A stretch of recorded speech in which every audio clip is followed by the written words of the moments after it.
Teacher का काम सिर्फ क्वेश्चन के आंसर देना नहीं होता, बल्कि स्टूडेंट के अंदर क्वेश्चन पैदा करने का भी होता है, क्योंकि टीचर केवल आंसर नहीं बल्कि उस आंसर तक पहुंचने की सोच देता है।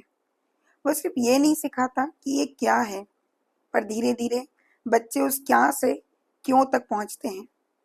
और मेरा आज का ये वीडियो भी तुम सबको उस क्यों तक पहुंचाने का है, क्योंकि एक अच्छा स्टूडेंट आंसर याद करता है, लेकिन एक लर्नर उस आंसर के पीछे छुपे क्यों को समझता है। और जब हम किसी बात को मानते नहीं बल्कि उसका कारण जानते हैं तो वो होती है हमारी एक्चुअल लर्निंग। नहीं तो साइंस केवल एक किताब रह जाती है, जबकि साइंस एक खुली खोज है। इसे सिर्फ पढ़ो मत, सीखो, सीखो मत, समझो।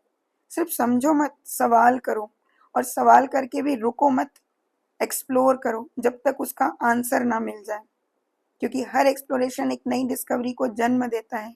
और यही कारण है कि शायद सीबीएसई ने भी इस बार साइंस की बुक का नाम साइंस नहीं, एक्सप्लोरेशन रखा है। और ये हमको ये बताने का प्रयास किया है कि साइंस हमारे चारों तरफ है, पर कोई उसे सिर्फ देखता है, तो कोई उसे समझ कर देखता है, और कोई उसके और आगे जाकर उस पर सवाल उठाता है, और उस सवाल के पीछे साइंस उसके जवाब देता है। इसका मतलब ये जो साइंस सब्जेक्ट है वो तुम्हारे एक्सप्लोरेशन पर डिपेंड करता है। नहीं तो साइंस तो हमारे आसपास है, चाहे वो नीम से स्नान हो, तांबे में रखा पानी हो, या धूप में सुखाए जाते हो अनाज। इन सारी पुरानी बातों में छिपे हैं साइंस के कई राज। उस समय ना तो हमारे पास लेबोरेटरीज थी, ना कोई माइक्रोस्कोप, लेकिन सारी चीजें नेचर के ऑब्जर्वेशन से सीखी जाती थी, और बिना कारण जाने भी हम उनके यूज करते थे। ऐसे ही एक साइंटिस्ट बीजीएल स्वामी जी ने साइंस को लैब से बाहर निकाला और नेचर को अपनी किताब बनाया, और हर ऑब्जर्वेशन पर एक सवाल उठाया। वो मिलते थे वेस्टर्न घाट के लोकेलाइट से और सुनते थे उनकी बातों को, चाहे वो लोक कथाओं के रूप में हो, उनके अंधविश्वास मिथ के रूप में हो, या उनके ऑब्जर्वेशन के, और वो उसका साइंटिफिक एक्सप्लेनेशन देते थे। तो ये है हमारे बीजीएल स्वामी जी, जो कि एक फेमस इंडियन बॉटनिस्ट हैं, जिन्होंने प्लांट मॉर्फोलॉजी और एनाटॉमी के फील्ड में अपना साइंटिफिक कंट्रीब्यूशन दिया। उनका ये तरीका इतना यूनिक था कि जिस इंसान को साइंस की ज़्यादा समझ ना भी हो ना, उसे भी प्लांट बिहेवियर और नेचर का पैटर्न समझ आ जाए, क्योंकि वे साइंस के नॉलेज और क्रिटिकल कंसेप्ट को अपनी बेहतरीन स्टोरी टेलिंग से प्रस्तुत करते थे। और उनकी इसी डिस्टिंक्ट स्टाइल का एक एग्जाम्पल है उनकी एक कन्नड़ बुक जिसका नाम है हसरू हन्नू, जिसे हम इंग्लिश में ग्रीन गोल्ड कह सकते हैं। ये किताब वेस्टर्न घाट की फोक टेल्स, मिथ, हिस्ट्री और ह्यूमन इमोशन के साथ साइंटिफिक ऑब्जर्वेशन की बहुत खूबसूरत ब्लेंडिंग का एग्जाम्पल है। और जरा सोच कर देखो कि साइंस और लिटरेचर की ये ब्लेंडिंग कितनी खूबसूरत रही होगी कि 1978 में कन्नड़ लिटरेचर के लिए प्रेस्टिजियस केंद्रीय साहित्य एकेडमी पुरस्कार से बीजीएल स्वामी जी को सम्मानित किया गया। और अब हम उनके कुछ ऐसे ही बेहतरीन एग्जाम्पल्स को इस वीडियो से समझेंगे कि कैसे उन्होंने वेस्टर्न घाट्स की फोक स्टोरीज, मिथ और वहाँ के लोगों के ऑब्जर्वेशन को बहुत ही सिंपल और साइंटिफिक अंदाज से एक्सप्लेन किया है। तो सबसे पहले हम चलते हैं एक वहाँ की लोक मान्यता के अकॉर्डिंग। एक ट्री को वो गला घोटने वाला ट्री मानते थे।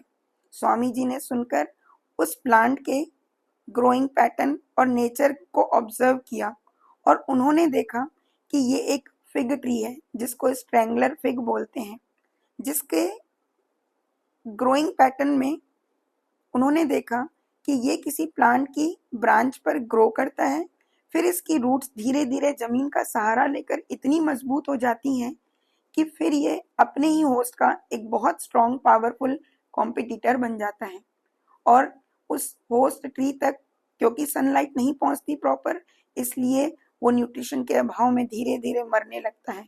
तो देखो, वहाँ के लोकेलाइट्स का ऑब्जर्वेशन गलत नहीं था, पर स्वामी जी ने न केवल लोगों की बातों को सुना बल्कि नेचर की बातों को भी ध्यान दिया।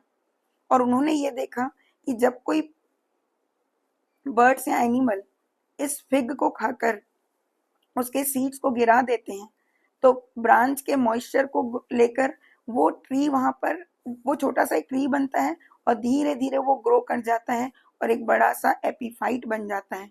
तो देखो एक छोटी सी शुरुआत कितना बड़ा परिवर्तन ला सकती है।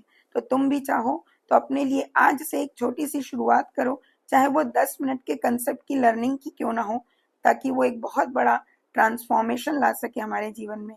चलो अब एक बहुत सुंदर और एग्जाम्पल देखते हैं जिसमें स्वामी जी ने पोएट्री को साइंस का आधार दिया, क्योंकि हमारे पोएट्स के लिए हमारा नेचर ही एक इंस्पिरेशन का काम करता रहा है और उसी नेचर से इंस्पिरेशन लेकर उन्होंने अपनी पोएट्री को बहुत सुंदर रूप दिया है।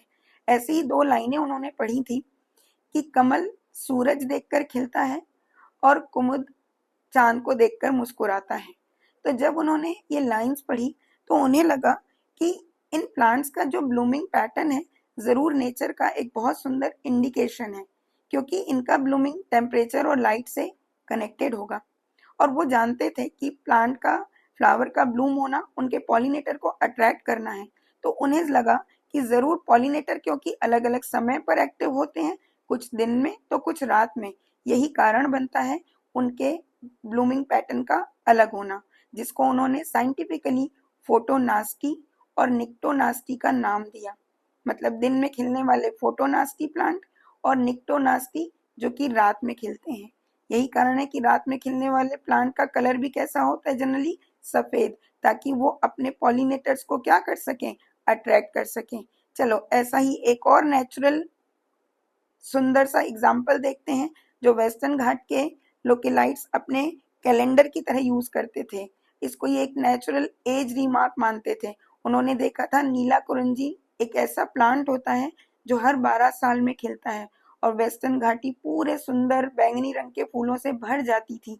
तो इसको उन्होंने अपने लिए तो एक नेचुरल कैलेंडर माना था, पर स्वामी जी के लिए ये केवल एक नेचुरल इवेंट नहीं था, बल्कि एक इंटरेस्टिंग बायोलॉजिकल स्ट्रेटेजी को समझने का मौका था। ये नीला कुरंजी प्लांट, जिसका बॉटनिकल नेम होता है स्ट्रोबिलेंथिस कुंथियाना, जो कि एक सेमेल्पेरस प्लांट है, जिसका मतलब ये अपनी लाइफ में ग्रेगेरियस फ्लावरिंग शो करता है। और इन टर्म्स का क्या मतलब होता है हम थोड़ा सा समझते हैं साइंटिफिकली। देखो, सेमेल्पेरस प्लांट मतलब जिसको अपने जीवन में केवल एक ही बार रिप्रोडक्शन का मौका मिलता है। और प्लांट ने देखो शिकायत नहीं की नेचर से कि मुझे मौका एक ही दिया है, बाकी को तो ज्यादा, बल्कि उसने क्या किया, नेचर की इस स्ट्रेटेजी को मैक्सिमम सक्सेसफुल बनाने के लिए सारे फ्लावर सिंक्रोनाइज्ड हो जाते हैं और सारे के सारे फ्लावर एक साथ खिलते हैं। इसी को बोलते हैं ग्रेगेरियस फ्लावरिंग। और जब सारे फ्लावर एक साथ खिलेंगे तो सिर्फ पॉलिनेटर नहीं बल्कि इंसान भी इनकी तरफ अट्रैक्ट होने लगते हैं। तो स्वामी जी ने ये देखा कि ये 12 साल के साइलेंट पीरियड में क्या करते हैं। इन्होंने ऑब्जर्व किया कि इतने लंबे समय तक ये प्लांट कुछ नहीं करता, ऐसा नहीं है, बल्कि ये अपनी वेजिटेटिव ग्रोथ करता है और अपने लिए रिसोर्सेस अक्यूमुलेट करता है। यानी हमें बाहर से फ्लावर तो नहीं दिखता, लेकिन अंदर ही अंदर इसकी बहुत बड़ी तैयारी चालू रहती है।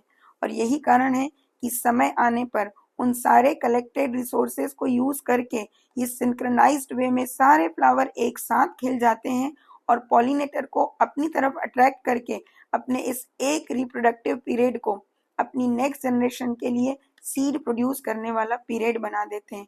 ये फ्लावर हमको भी मैसेज देता है कि हम भी अपने लिए इतने साइलेंटली हार्ड वर्क करें कि वो हमारे लिए सक्सेस का रीमार्क करें। साथ ही साथ ये बोलता है together we can grow and together make the world beautiful. अब अगर तुम यहाँ तक पहुंचे हो तो डेफिनेटली तुम एक लर्नर हो। तो मैं तुम्हारे लिए सिर्फ एक क्वेश्चन देना चाहती हूँ कि किस प्लांट को वेस्टर्न घाट में शर्माने वाला प्लांट माना जाता था, जिसको स्वामी जी ने साइंटिफिकली एक्सप्लेन किया था।